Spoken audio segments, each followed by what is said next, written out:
10 days. That's all it took to completely transform my life. But let me first tell you about the letter that sat untouched on my desk. 7 years ago, which is tomorrow, let me take, let me speed this up just a tad.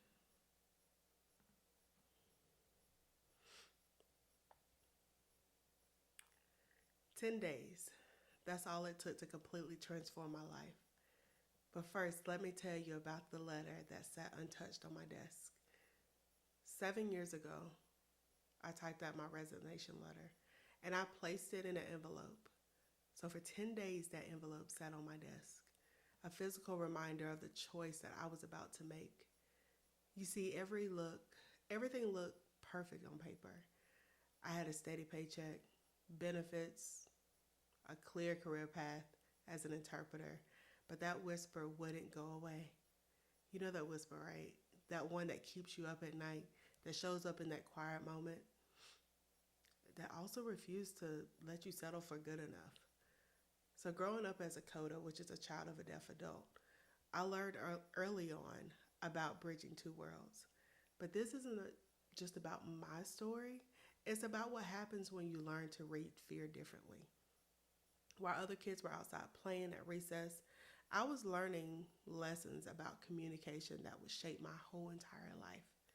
In the doctor's offices, at family gatherings, in every moment, I was discovering what happened when those bridges don't exist.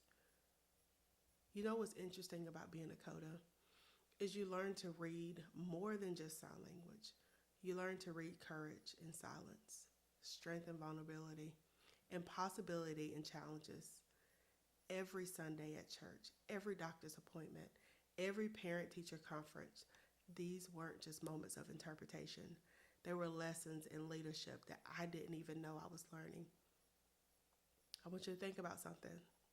How many times have you been in situations where you felt like the bridge between two worlds? Maybe you're the first in your family to start a business, or the one who sees opportunity and others missed, or the person who feels called to create change but doesn't quite know how. That moment came for me, and it changed everything. The idea of teaching sign language class, not just interpreting, but actually leading, teaching, stepping into full visibility. That very thing that I had been dancing around for years. I did what many of us do when facing big leaps. I sought validation, maybe hoping someone would just talk me out of it. I approached my coworker, then my husband, and I shared this wild idea of creating a stable job to teach. But instead of them pushing back, I found support. And that's when this thing called fear really kicked in. Because now there were no more excuses. That first class, it packed out. And there I was. Someone who once shied away from the attention was standing in a room full of eager students. And my hands were shaking as I wrote on the whiteboard, but something magical happened. I watched as one student successfully signed their first sentence, and their face was lighting up with pure joy. But here's what I didn't expect. Teaching that class didn't just help others learn sign language. It taught me something profound about fear. Every time a student mastered a new sign, every time they pushed through their own discomfort, I saw a mirror of my own journey. Now that I think about it, it's really how growth works. And we think we're just teaching a class, starting a business, or leading a project, but really we're just learning about ourselves, about our capacity of impact on others, about the ripple effect of courage. The success of these classes sparked something bigger in me, and I began dreaming about starting a nonprofit, which is now called Nita Silent Hands. But let me tell you, this brought on a whole new level of fear. The question kept me up at night. Who would I ask to join my board? Where would I even start? How do I even build a nonprofit from scratch? And I still remember sitting at my kitchen table surrounded by Google searches about nonprofit bylaws, board requirements, and a 501c3 application that I knew nothing about. Every search seemed to lead to 10 more questions. The imposter syndrome was real. Who was I to start a nonprofit? What if no one took me seriously? Then came the real test. After I started it, I got it up and running. I had friends to step away, not understanding why I would take a risk on everything that I dreamed of.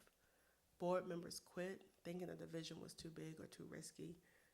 I still remember sitting in my car after a challenging board meeting, tears streaming down my face, wondering if I had made the biggest mistake of my life.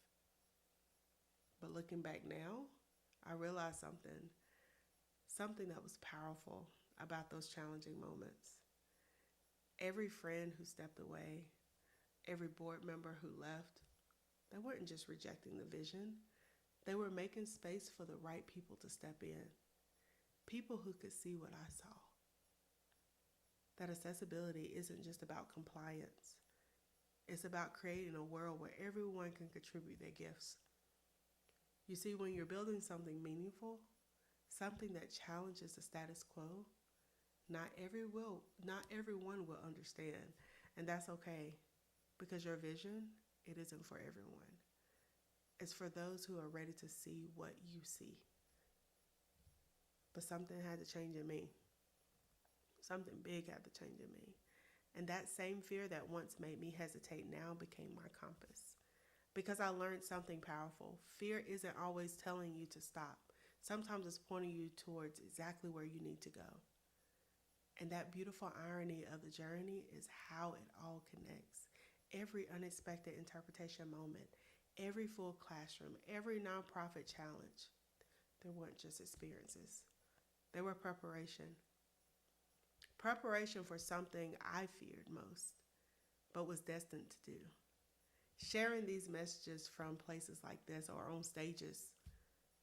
And here's what I've learned about fear along the way. It's not a wall, it's a doorway. It's not a stop sign, it is your compass. It's not your enemy, it's your guide. And when I look at the accessibility landscape today, I see how many organizations playing it safe. They're doing the minimal, checking the boxes, missing the bigger picture. But what if those fears about doing more, about truly leading in accessibility, are actually pointing towards the greatest opportunity? So 7 years ago tomorrow, March 18, 2018, I finally delivered that letter. And to mark this anniversary, I am doing something special. On April 19th, I am hosting an intimate workshop experience that will transform how you will view fear forever.